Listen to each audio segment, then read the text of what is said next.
이번 시간에는 탄단지 중에 마지막 단백질에 대한 강의를 진행할 겁니다. 단백질 또한 탄수화물처럼 아미노산으로 이루어진 중합체기에 아미노산을 먼저 공부해야 되는데요. 무려 20가지에 달합니다. 따라서 이번 편에는 아미노산에 대해 먼저 자세히 파헤쳐보고 다음 시간에 단백질을 파헤쳐보도록 하겠습니다. 단백질을 구성하는 아미노산의 종류는 20가지로 굉장히 다양합니다. 하지만 정말 다행스럽게도 중심 탄소를 기준으로 동일한 골격 구조를 가지고요. 여기 알기라고 적혀있는 곁사슬 부분만 다르기에 구조적으로 아미노산 20종을 분류하는 것이 크게 어려움이 있지는 않습니다. 기본 골격 구조 먼저 살펴보면 중심 탄소를 우리는 알파 탄소라고 이제 부를 거고요. 왼쪽에는 염기 역할을 할 수 있는 아미노기, 오른쪽에는 산 역할을 할 수 있는 카복실기가 결합되어 있죠. 그래서 분자의 명칭을 아미노산이라고 부르는 겁니다. 그리고 위에는 수소 원자가 결합되어 있고요. 아래에는 20종이 모두 다른 알기, 곁사슬이 결합되어 있는 구조입니다. 생명과학에서는 생체 환경 내에서 분자가 어떻게 거동하는지가 중요하죠. 그런데 체내 pH는 7.4 정도예요. 그럼 이때 아미노기는 염기로 기능을 할까요? 혹은 카복실기는 산으로 기능을 할까요? pH를 7.4로 보잖아요. 그러면 이때 아미노기는요, 수소 이온을 받아들여서 NH3 플러스가 되고요. 카복실기 같은 경우는 여기 있던 수소를 수소 이온 형태로 해리하기 때문에 COO- 형태로 산으로 거동할 수가 있습니다. 따라서 많은 인포그래픽에서 아미노산의 골격 구조에 양전하와 음전하가 포함되어 있다면 그것은 체내 pH를 고려하여서 골격 구조를 그려두었다라고 해석하시면 됩니다. 또한 여기서 알 수 있는 점은 체내에서 염기로 작용하는 작용기들은 수소 이온을 받아들이니 양전하를 띠게 되고요. 수소 이온을 해리하는 산으로 거동하는 작용기들은 음전하를 띠게 됩니다. 그래서 염기라면 양전하겠구나, 산이라면 음전하겠구나, 이렇게 매칭시켜서 생각하셔도요, 큰 문제가 없습니다. 이제 공통적인 골격 부분을 파헤쳐 보았으니 알기를 살펴보아야겠죠. 이 알기에는 수소 원자가 결합되었을 경우에는 글리신이 되고요. CH3가 들어올 경우에는 알라닌이 돼요. 이런 것처럼 20종의 아미노산은 알기가 전부 다릅니다. 그래서 우리는 이 알기의 화학적인 특성에 따라서 크게 4가지로 그룹화를 한번 시켜볼 거예요. 첫 번째로요, 알기에 극성 성분이 들어오면 아무래도 물과 친하겠죠. 그래서 친수성 아미노산으로 분류가 되고요. 반대로 비극성 성분이 들어올 경우에는 물과 별로 안 친하겠죠. 그래서 소수성 아미노산으로 분류가 됩니다. 셋째로는 방금 전 앞에서 보고 넘어왔던 것처럼 산의 역할을 할 수 있는 작용기를 가질 경우에 수소이온을 해리해서 음전하를 띠게 되겠죠. 그래서 이런 아미노산을 음전하 아미노산 혹은 산성 아미노산이라고 분류를 할 수 있고요. 마지막으로 염기 역할을 하는 작용기를 가질 경우엔 수소이온을 받아들이니까 양전하를 띠게 되고, 이때 염기로 작용을 해서 염기성 아미노산, 양전하 아미노산, 이렇게 분류를 해볼 수가 있습니다. 과거에 다루었었는데 여기서 한번 짚고 넘어가고 싶은 내용이 하나 존재합니다. 예를 들어서 알기에 수소 원자 하나가 결합되어 있을 경우에는 중심 탄소에 수소가 양쪽에 이렇게 똑같이 결합되어 있는 형태로 존재를 하게 되죠. 그럼 이때는 중심 탄소가 비대칭 탄소가 아닙니다. 비대칭 탄소는 탄소와 결합되는 네 방향에 각기 다른 원자와 원자단이 결합되어 있어야 하죠. 그러면 이처럼 비대칭 탄소가 아닐 때는 어떤 특성이 있을까요? 바로 거울상 이성질체가 존재하지 않습니다. 그래서 수소 원자가 결합되는 글리신이라는 아미노산이 20종 중에 유일하게 비대칭 탄소가 존재하지 않아서 L형과 D형이 구분되지 않는다는 점은 꼭 기억해 주셔야 됩니다. 반면 나머지 19종의 경우에는 중심 탄소가 모두 다 비대칭 탄소이기 때문에 거울상 이성질체가 존재하게 되고, 우리 몸에 있는 아미노산은 L형을 주로 대사하기 때문에 나머지 19종은 L형 아미노산으로 되게 존재하겠구나 라고 이전 내용과 이어서 정리해 주시면 참 좋을 것 같습니다. 첫 번째 분류로 친수성 아미노산부터 살펴보겠습니다. 친수성 아미노산에는요, 세린,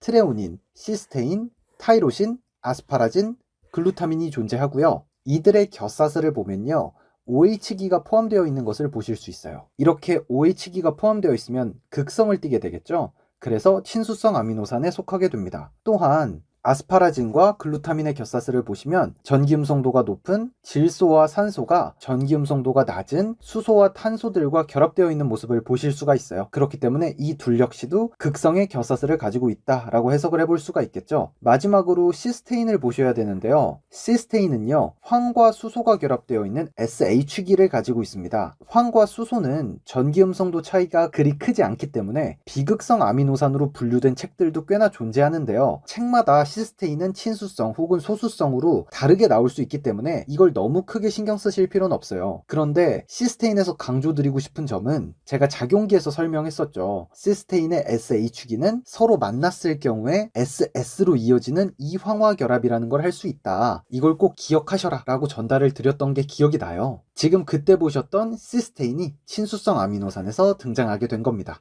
두 번째로는 소수성 아미노산을 살펴볼 거예요. 소수성 아미노산에는요, 글리신, 알라닌, 발린, 류신, 아이소류신, 프롤린, 트립토판, 페닐알라닌, 메티오닌이 존재하고요. 대부분의 겹사슬이 탄소와 수소의 결합으로 이루어진 걸 보실 수 있어요. 탄소와 수소는 전기음성도 차이가 얼마 나지 않아서 비극성 공유결합이라고 했죠. 그래서 탄화수소를 겹사슬로 가지고 있는 아미노산들은 비극성 아미노산, 소수성 아미노산으로 분류를 할 수가 있습니다. 그리고 여기 메티오닌을 보시면요, 황원자를 가지고 있는 것을 보실 수가 있어요. 근데 이 황원자는요, SH기로 존재하는 것이 아니라 분자 내부에 포함되어 있죠. 그렇기 때문에 시스테인처럼 이황화 결합은 불가능합니다. 이황화 결합은 반드시 시스테인의 SH기끼리 만나야만 가능하다는 점 까먹지 마시고요. 황원자를 가지고 있는 아미노산을 물어보면 메티오닌과 시스테인밖에 없으니 이 두 개를 황원자를 가진 아미노산이라고 기억하시는 것도 중요합니다. 셋째로 산성 아미노산을 볼 건데요. 여기에는 아스파르트산과 글루탐산이 포함됩니다. 두 아미노산의 작용기를 보면 카복실기가 존재하는 것을 볼 수 있죠. 이미 수소이온이 해리되어 COO-로 표기가 되었네요. 그렇기 때문에 해당 아미노산들은 산성 아미노산이 되는 거고요. 산성은 제가 음전하를 띈다고 했죠. 그래서 음전하 아미노산인 것을 확인하실 수가 있습니다. 마지막으로 염기성 아미노산은 수소이온을 받아들일 수 있는 질소를 함유하고 있습니다. 그렇기 때문에 모두 양전하를 띠는 모습을 보실 수가 있고요. 여기에는 라이신, 아르지닌, 히스티딘과 같은 세 가지 아미노산이 포함이 됩니다. 산성 아미노산과 염기성 아미노산을 공통적으로 살펴보면 알기에 전하를 가지고 있죠. 그렇기 때문에 친수성 성질을 가진다라고도 생각해 볼 수 있습니다. 추가적으로 책에 따라 다른 분류법으로 아미노산을 나눠 놓는 경우도 존재해요. 그래서 제가 그 내용까지 긁어 모아서 가져왔습니다. 그러면 어떤 책을 읽어도 헷갈리지 않으실 거예요. 우선 타이로신, 페닐알라닌, 트립토판, 이 세 가지 아미노산의 공통점이 무엇일까요? 직관적으로 봤을 때 알기에 거북이 등딱지 같이 생긴 육각형이나 오각형 구조가 포함되어 있죠. 이것들은 방향족이라는 구조입니다. 따라서 이런 방향족을 가지고 있는 아미노산들은요, 방향족 아미노산으로 구분하는 경향이 있습니다. 그렇다면 바로 아래에 있는 세린, 타이로신, 트레오닌과 같은 아미노산은 어떠한 공통점을 가지고 있을까요? 바로 겹사슬에 OH기를 가지고 있다는 공통점이 있습니다.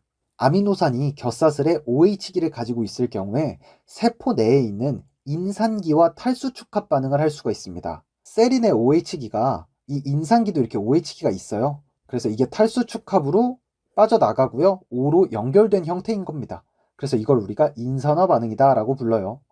추후 신호 전달 파트에서 보시겠지만 이는 단백질을 활성화시키는 신호가 될 수가 있어요. 그렇기 때문에 이 세 가지 아미노산은 OH를 가지는 아미노산으로 꼭 외워두는 것을 추천드립니다. 이 정도만 확실히 이해하시면 아미노산은 마스터하신 겁니다. 아마 어떤 생명과학 책을 읽으셔도 막힘없이 읽어나가실 수 있을 거예요. 이제 아미노산의 결합에 대해서 한번 다뤄볼 겁니다. 아미노산이 중합체를 형성한 것이 단백질이라면 아미노산들끼리 결합이 당연히 가능하다는 뜻이겠죠? 그럼 결합을 어느 부분끼리 할까요? 만약 20종의 아미노산이 줄지어서 계속 결합이 가능하다면 알기는 다양하잖아요. 그러니까 알기를 활용한 결합은 아닐 거예요. 그쵸? 그럼 공통적인 골격끼리 결합을 해야 특정 패턴이 나오고 이로 인해 계속 반복적으로 아미노산들이 옆으로 줄지어 결합될 수 있는 거겠죠. 이런 식으로 단순 암기가 아니라 우리가 알고 있는 내용들을 바탕으로 계속 생각하고 지식을 확장시켜서 이해해 나가는 것이 공부에 참 중요합니다. 그럼 바로 설명을 해드릴게요.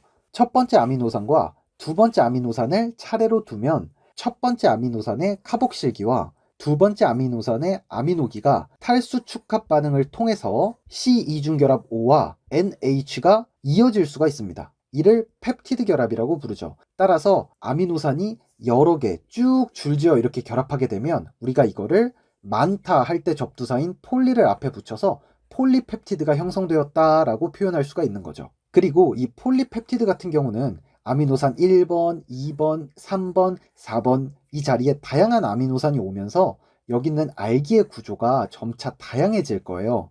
그래서 아미노산이 어떤 순번으로 결합되는지에 따라서 이 폴리펩티드의 알기의 구조가 달라질 거고요. 이에 따라서 당연히 기능도 조금씩 달라지게 되겠죠. 마지막으로 폴리펩티드를 이루는 아미노산 중에 첫 번째에 놓인 아미노산은요, 아미노기가 자유 형태로 존재하죠. 결합을 하지 않았죠. 해서 이 부분을 N-말단, N-터미널이다 라고 부르고요. 반대로 결합을 다 마쳤을 때 끝쪽 방향이다 라는 것을 우리가 카복실기가 살아있다, C-말단 혹은 C-터미널이라는 단어로 표현을 합니다. 그럼 아미노산이 결합되어서 형성된 폴리펩티드와 단백질의 차이점은 무엇일까요? 다음 시간에 단백질에 대해서는 더 자세히 가르쳐 드릴 거기 때문에 여기서는 폴리펩티드와 단백질의 정의만을 비교해 보도록 하겠습니다. 여기 있는 폴리펩티드가 아미노산의 단순한 결합으로 구성이 되었다라면 단백질 같은 경우에는요, 폴리펩티드가 접히거나 꼬이는 가공 과정을 거쳐서 3차원적 구조를 만들게 돼요. 그리고 폴리펩티드가 하나일 필요도 없고요. 2개나 3개, 그 이상의 폴리펩티드로도 구성이 될 수가 있습니다. 그렇게 되면 단백질은 자연스럽게 3D 구조를 가지게 되겠죠. 그러면 다른 기질들이 와서 이 단백질의 활성 부위에 결합을 할 수가 있게 돼요. 3D이기 때문에 가능한 것이죠. 그래서 아무래도 이 단백질은 입체 구조가 되어야 되니까요. 아미노산이 적어도 50개 이상은 존재해야 단백질로 보통 분류를 하게 됩니다. 여기까지 캠벨 생명과학 75페이지에서 78페이지에 해당하는 아미노산에 관련된 내용이었고요. 오늘 강의가 도움이 되었다면 구독, 좋아요, 알림 설정 부탁드리고요. 친절한 댓글 남겨주시면 제가 꼭 답장해 드리도록 하겠습니다. 공부하시느라 오늘도 수고 정말 많으셨어요. 감사합니다.